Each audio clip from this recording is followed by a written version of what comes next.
اعوذ باللہ من الشیطان الرجیم۔ سورۃ البقرہ آیت نمبر 222 اور 223 انشاءاللہ آج ہم پڑھیں گے۔ بسم اللہ الرحمن الرحیم۔ وَيَسْأَلُونَكَ عَنِ الْمَحِيضِ، اور وہ آپ سے سوال کرتے ہیں حیض کے متعلق۔ قل فرما دیجئے ہوا اذن،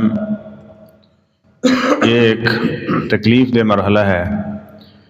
فَاعْتَزِلُوا النِّسَاءَ فِي الْمَحِيضِ، پس تم الگ رہو بیویوں سے حالت حیض میں۔ وَلَا تَقْرَبُوهُنَّ، اور تم ان کے قریب مت جاؤ، حَتَّى يَطْهُرْنَ، یہاں تک کہ وہ پاک صاف ہو جائیں۔ فَإِذَا تَطَهَّرْنَ، پھر جب وہ پاک صاف ہو جائیں تو فَأْتُوهُنَّ، تم آؤ ان کے پاس، من حیث امرکم اللہ، جس طرح سے اللہ تعالیٰ نے تمہیں حکم دیا ہے۔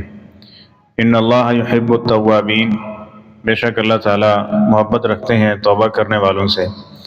ویحب المتطہرین، اور محبت رکھتے ہیں صاف ستھرے رہنے والوں سے۔ نساؤکم حرث لکم، تمہاری بیویاں تمہاری کھیتی ہیں۔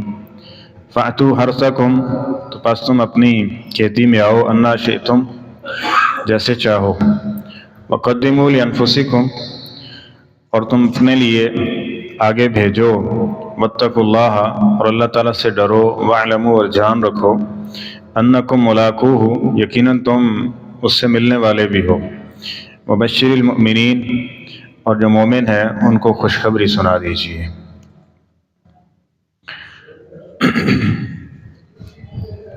قبل از اسلام عورت کے ساتھ جو ناروا سلوک اختیار کیا جاتا تھا، ان میں ایک یہ بھی تھا کہ جب اس کا شوہر فوت ہو جاتا تو اس کو گھر کے کسی کونے کے اندر کسی کمرے میں 1 سال کے لیے قید کر دیتے تھے۔ اب 1 سال کے لیے اس نے وہیں اس کا کھانا پینا اور حتیٰ کہ جو دیگر ضروریات اور حاجات ہیں، صورتحال یہ ہوتی تھی کہ 1 سال کے بعد جب اس عورت کو باہر نکلنے کی اجازت ہوتی اور اس کو پھر کسی جانور کے ساتھ جو ہے نا، جس طرح لپیٹا جاتا ہے یا اس کے ساتھ ٹچ کیا جاتا ہے، تو حالت یہ ہوتی تھی کہ جیسے ہی وہ عورت کسی جانور کے ساتھ یعنی اس کے قریب ہوتی نا، تو اس کی سمیل کی وجہ سے وہ بسا اوقات مر جایا کرتا تھا۔ یہ کیفیت ہوتی تھی۔ اسی طرح حالت حیض، اس میں بھی عورت کو الگ تھلگ کر دیا جاتا ہے اور اس کے ساتھ ملنا جلنا، کھانا پینا، ان ساری چیزوں سے گریز کیا جاتا تھا، بلکہ نفرت کی جاتی تھی۔ تو جس طرح اسلام نے ہر ایک کو اس کے حق دیے ہیں، تو اس کے متعلق بھی پوچھا گیا کہ اسلام کیا کہتا ہے۔ یہاں وہ بات چل رہی ہے۔ فرمایا یہ آپ سے ایسی عورت کے متعلق پوچھتے ہیں کہ جو اپنے ایام گزار رہی ہے، تو کل آپ انہیں فرما دیجئے ہوا اذا، یہ ایک تکلیف دہ مرحلہ ہوتا ہے، گندگی ہے۔ فاعتزلوا النساء فی المحیض، جب یہ اس پیریڈ میں ہو تو عورتوں سے مجامت اختیار نہیں کر سکتے۔ باقی نبی کریم صلی اللہ علیہ وسلم نے اجازت دی اس چیز کی کہ ان کے ساتھ کھایا پیا جا سکتا ہے، ان کے ہاتھ کا کھایا پیا جا سکتا ہے، صرف یہ ہے کہ وہ نماز نہیں پڑھیں گی، روزہ نہیں رکھیں گی، مسجد کے اندر نہیں جا سکتی، قرآن پاک کو نہیں چھو سکتی۔ اس کے علاوہ باقی جتنے معاملات ہیں عمومی روٹین کے، وہ سارے بجا لائے جا سکتے ہیں، تاکہ نبی کریم صلی اللہ علیہ وسلم کا طرز عمل بھی اس حوالے سے بہت واضح ہے۔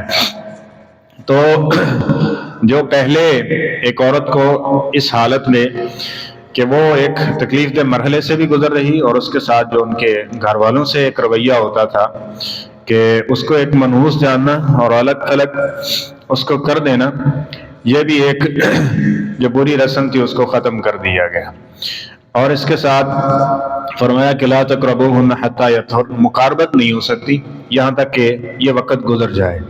فإذا تطهرن، پھر جب یہ وقت گزر جائے اور وہ غسل کر لیں فَأْتُوهُنَّ مِنْ حَيْثُ أَمَرَكُمُ اللَّهُ، تو اللہ تعالیٰ نے جو حکم دیا ہے اس کے مطابق ان سے فائدہ اٹھایا جا سکتا ہے۔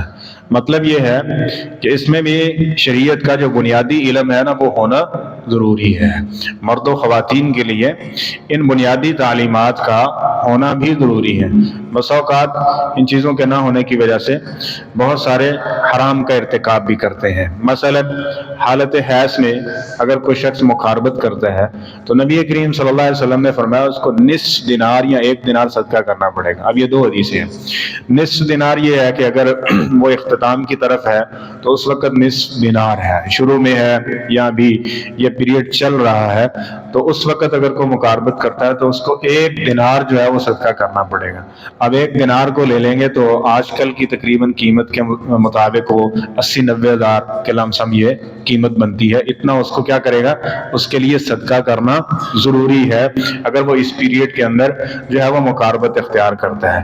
تو اس لیے ان کے جو بنیادی معاملات ہیں اس سے اس کو سیکھنا اور اس کے بارے میں سوال کرنا، یہ اگر علم نہیں ہے تو یہ ضروری ہے اور یہ علم حاصل کرنا چاہیے۔